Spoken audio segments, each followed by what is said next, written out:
La guerre au Soudan est l'une des pires crises humanitaires actuelles. Mais contrairement à des conflits comme la guerre entre la Russie et l'Ukraine ou celle entre Israël et le Hamas dans la bande de Gaza, le Soudan se déchire dans l'indifférence quasi totale de l'Occident. Mais pourquoi en parle-t-on si peu? Bienvenue à Monde sous tension.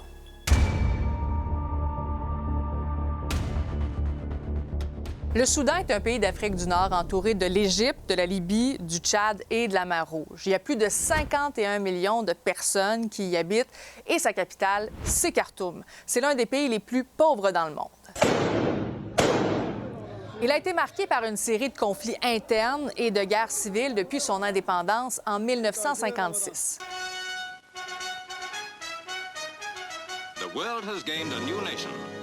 De manière générale, les conflits opposaient le pouvoir central, qui est basé en fait au nord, majoritairement arabes et musulmans, à des groupes plus marginalisés du sud ainsi que de l'ouest et qui sont souvent de culture africaine et chrétienne. Il y a eu plusieurs phases à ces affrontements au cours des dernières décennies, si bien que le pays semble toujours en guerre. Mais pourquoi en parle-t-on si peu de notre côté de l'Atlantique? On va regarder l'historique des conflits depuis l'indépendance du Soudan en 1956. In a remote corner of the world, there is a war going on. La première guerre civile soudanaise a duré environ 16 ans. Elle a débuté par une rébellion qui a éclaté dans le sud pour dénoncer la domination du nord. Il y a une lutte armée qui s'est engagée entre le nord musulman et le sud, où une minorité essentiellement noire réclame son autonomie. Selon des estimations, environ 500 000 personnes auraient perdu la vie dans ce conflit. La guerre s'achève avec l'accord d'Addis Abeba qui va mener à la création de la région autonome du Sud-Soudan. En 1983, la vie des Soudanais est à nouveau chamboulée. Le président Jafar al-Nimeri impose la charia islamique à l'ensemble du pays. The whole Muslim world is witnessing an Islamic renaissance, so people are interested in how Islam would develop into a civilization. Le Sud, dirigé par l'Armée populaire de libération du Soudan, se révolte de nouveau. Cette guerre est l'une des plus meurtrières du 20e siècle. On parle d'environ 2 millions de morts, en plus d'entraîner des famines et des millions de gens déplacés. C'est finalement en 2005 qu'un accord de paix global est signé. Il ouvre la voie à l'indépendance du Soudan du Sud en 2011. Le Darfour, maintenant. C'est une région située à l'ouest du Soudan. Il y a 7 millions de personnes qui y vivent et seulement un tiers des filles et moins de la moitié des garçons vont à l'école primaire dans cette portion du pays.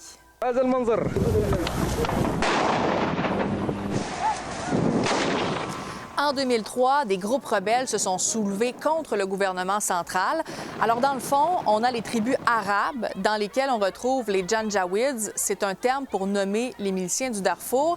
Et on a aussi les tribus noires africaines non arabophones qui s'affrontent. Conséquence de tout ça, on parle d'environ 300 000 morts et des millions de déplacés. Urgence humanitaire,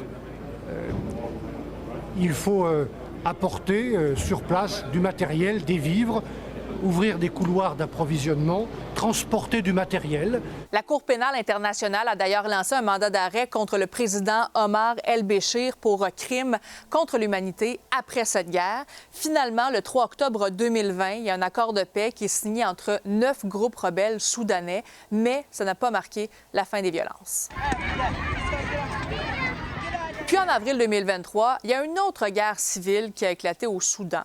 Les deux clans qui s'affrontent maintenant sont l'armée soudanaise et les forces de soutien rapide.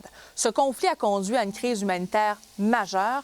Le pays s'enfonce dans une spirale de violence, de déplacement et de pénurie que l'ONU qualifie désormais officiellement de pire crise humanitaire au monde. Près de 13 millions de personnes ont été déplacées de force depuis le début du conflit, dont 5 millions d'enfants.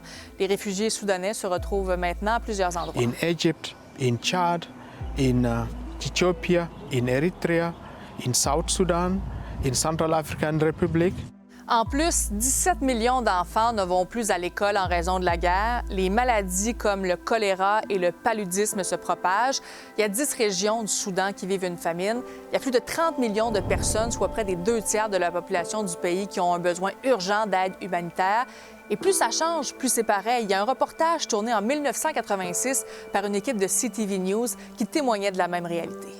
I went to the Sudan and reported that a chaotic transportation system was hindering efforts to distribute food in that famine-stricken African country. Disease and hunger, twin aspects of an African tragedy. Maintenant, conflit à répétition, des milliers de morts, mais qu'est-ce qui explique que la guerre au Soudan est souvent moins médiatisée que d'autres conflits? On va aller voir quelques hypothèses.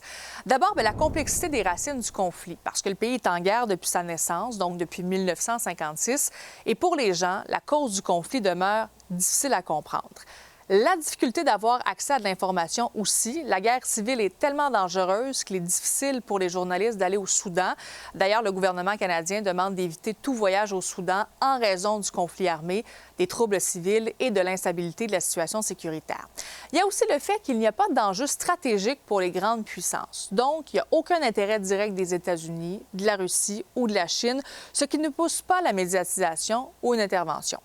L'Afrique subsaharienne, historiquement, est sous-représentée dans les médias occidentaux, sauf en cas d'événements spectaculaires ou de catastrophes naturelles. Et l'ONU et l'Union africaine ont été incapables d'imposer un cessez-le-feu, ce qui contribue à l'invisibilité du conflit. Mais maintenant, que fait le Canada? Eh bien, le Canada fournit de l'aide humanitaire pour répondre aux besoins vitaux des populations touchées par la crise. En 2024 et en 2025, le gouvernement canadien a annoncé un financement de plus de 17,5 millions de dollars pour la paix et la sécurité pour protéger la population du Soudan. En mars, le Canada a imposé des sanctions contre des personnes et des entités associées aux forces armées soudanaises et aux forces de soutien rapide liées aux violences contre la population civile au Soudan. En date du 27 avril 2025, il y a près de 10 000 Soudanais qui ont été autorisés de façon permanente et un peu moins de 4 500 de façon temporaire. La Croix-Rouge canadienne aide également sur le terrain les Soudanais.